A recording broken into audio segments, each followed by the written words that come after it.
Oke, halo semua, gua Ridwan. Eh, di sini kita akan belajar terminal Ubuntu lagi. Nah, di sini kita sudah masuk ke dalam modul 10 yaitu lokasi penyimpanan data atau where data is stored. Nah, eh, pokok pembahasan kali ini yaitu konsep partisi dan sistem berkas atau file system, moon point dan hierarchy directory, mengidentifikasi perangkat penyimpanan fisik HDD, SSD atau USB, memahami jenis sistem berkas umum X4, NTFS atau FAT32, mengelola disk space DU atau DF, mengakses data pada partisi dan USB drive. Oke, ini seperti biasa. Kita lanjut aja langsung masuk ke dalam studi kasus. Nah, oke. Pada studi kasus kali ini kita akan masuk ke dalam pertanyaan pertama, yaitu colokan USB flash drive Anda, identifikasi dan perangkat misalnya /dev /stb dan partisi misalnya min/dev stb menggunakan lsbk. Coba pertama kita masuk ke dalam terminalnya dulu. Ini oh iya, ini gue menggunakan virtual machine yang ada pada Oracle, jadi mungkin akan berbeda untuk menggunakan USB drive karena ini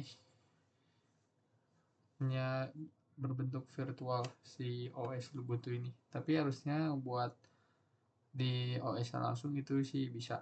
Coba kita LSPK dulu.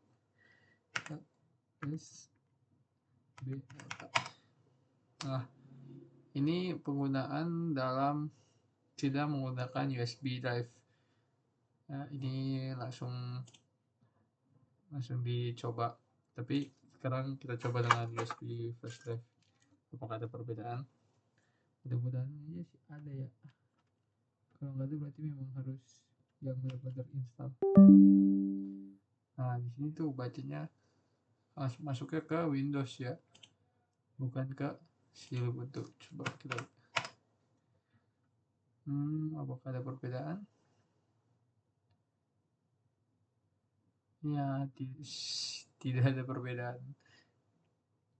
Jadi penggunaan LSBLK ini hanya untuk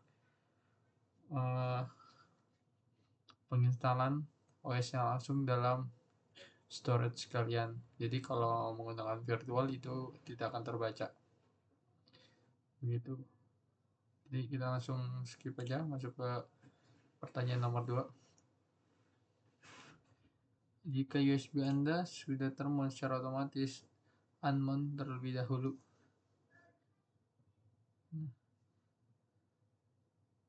Karena di sini apa ya?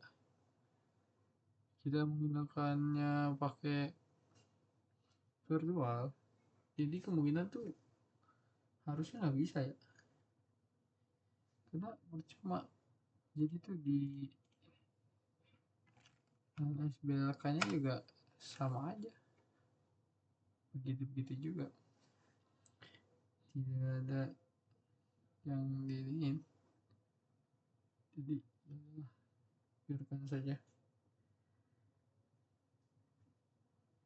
Kita masuk ke dalam nomor 3, yaitu membuat direktori baru bernama mnt my usb, tapi menggunakan sudo. Coba kali kita bikin sudo mengkadir mnt musb. Nah, coba kita lihat apakah ada. Harusnya sih tidak ada.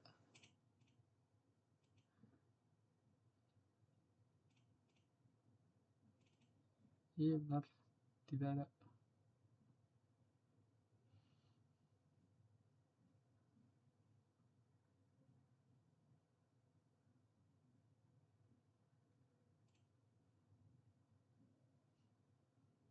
Ya,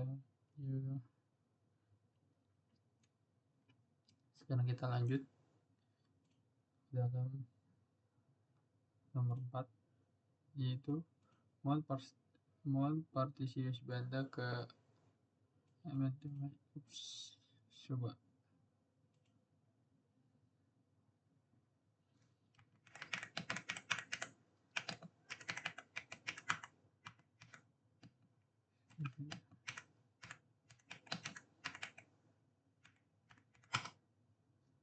Nah, tidak ada kan mount partisi, karena emang si siapa partisi si USB flash drive nya juga emang bukan masuknya ke Linux tapi ke Windows, jadi itu kayak percuma. Di sini juga agak ngebaca si USB flash drive nya, jadi boleh masuk ke Windows. Nah, kalau kalian makainya langsung OS yang OS Linux itu pasti ada perbedaan. Nah, di sini gue makainya virtual karena gue nggak punya yang OS yang langsung. Nah, sekarang kita masuk ke 5, yaitu di dalam slash main buat sebuah file teks baru bernama catatan USB catatan_usb.txt dan tulis beberapa baris teks di dalamnya. Oke, nah coba kita bikin cd environment myusb. Nah,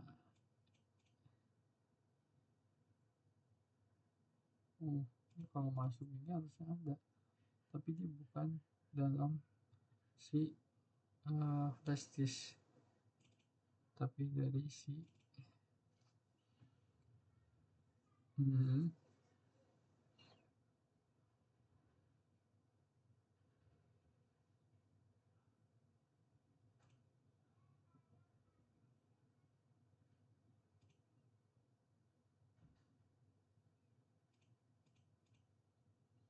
coba dulu deh,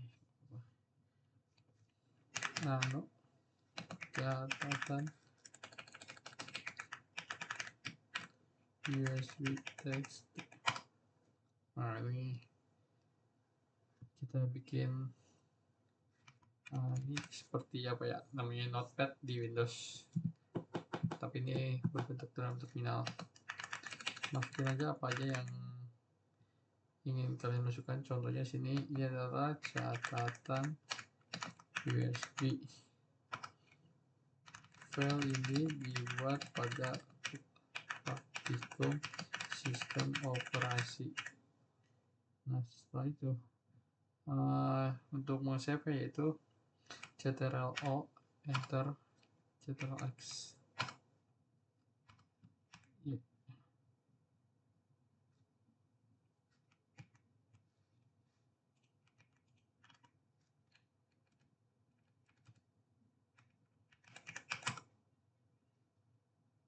Permission di sini ya.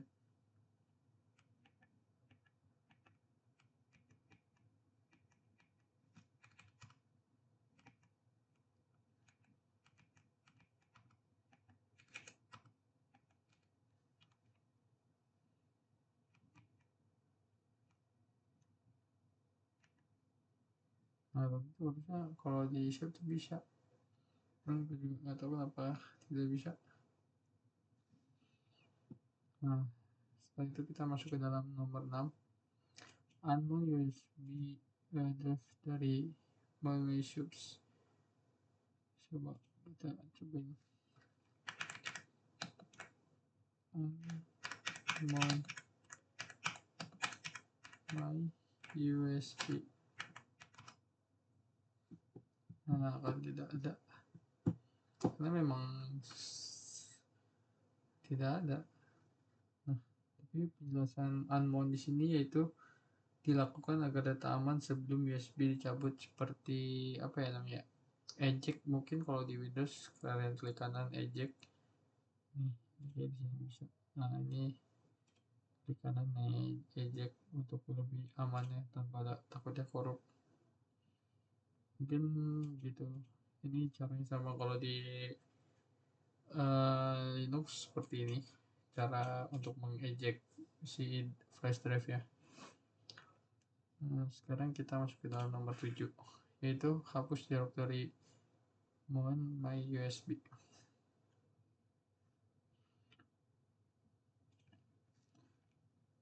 Gitu deh, sudo rmdir my USB. Nah, ya, harusnya sudah ke delete. Directory ini hanya sebagai tempat mount sementara, jadi bisa dihapus. Nah, ini nih. Nah, setelah itu cabut USB drive Anda, lalu colokkan kembali dan verifikasi bahwa file catatan USB yang Anda buat masih ada. Jelaskan mengapa. Karena di sini gua juga bisa dipraktikkan dalam mencabut USB. Mungkin kalian bisa mencobanya, tapi setelah misalnya kalian sudah cabut dan colok kembali, lalu buka USB melalui file manager atau mount kembali dengan menggunakan ls. Nah, kalau di ls nanti ada namanya di sini file catatan nih, catatan USB.txt. Nah, biasanya itu ada di situ.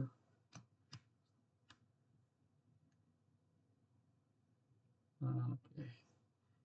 Sekarang kita masuk ke nomor 9.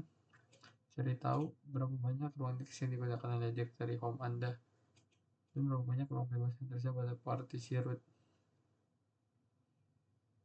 Harusnya kalau ini bisa dicek. Nah, ini artinya gue menggunakan 12 MB doang.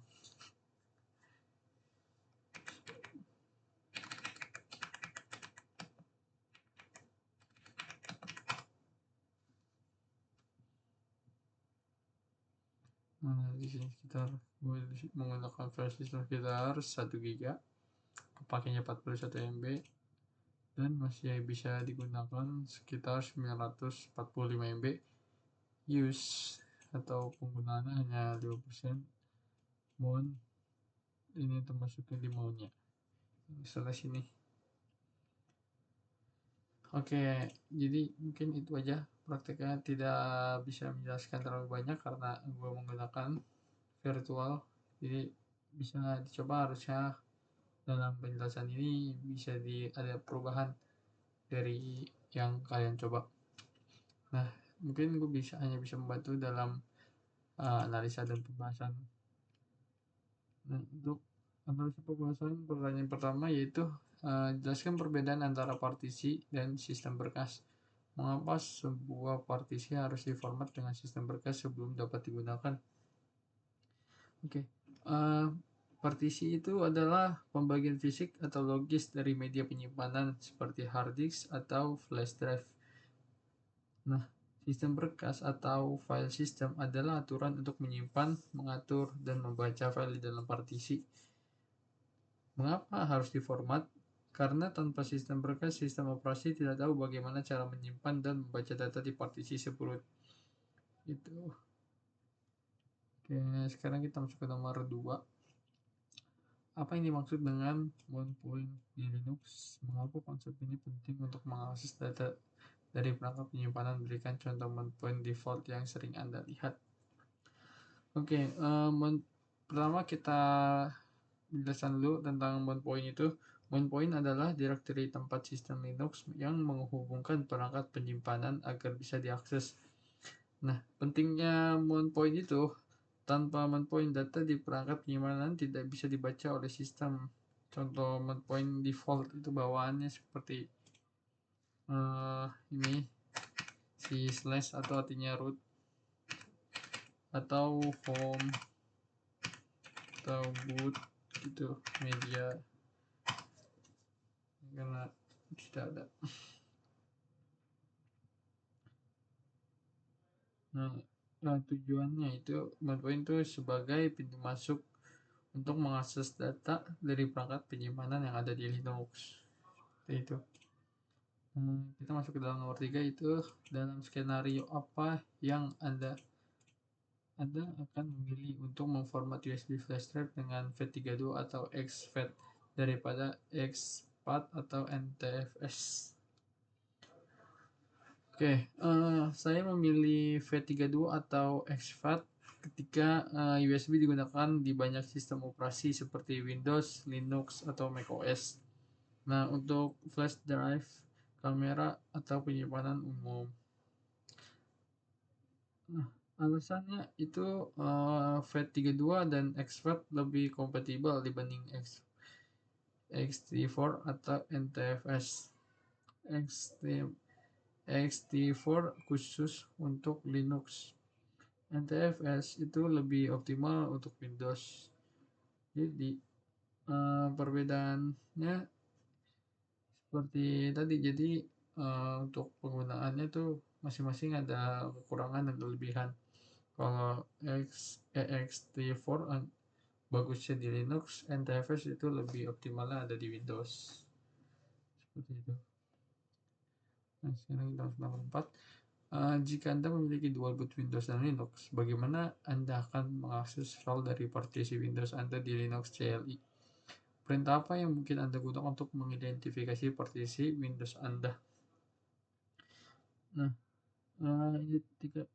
identifikasi Windows itu bisa menggunakan lsblk. Nah, nanti di sini tuh ada bagian partisi antara Windows dan si Linux. Tahu bisa menggunakan juga sudo fxinstall. Oh, kalau ini tidak ada.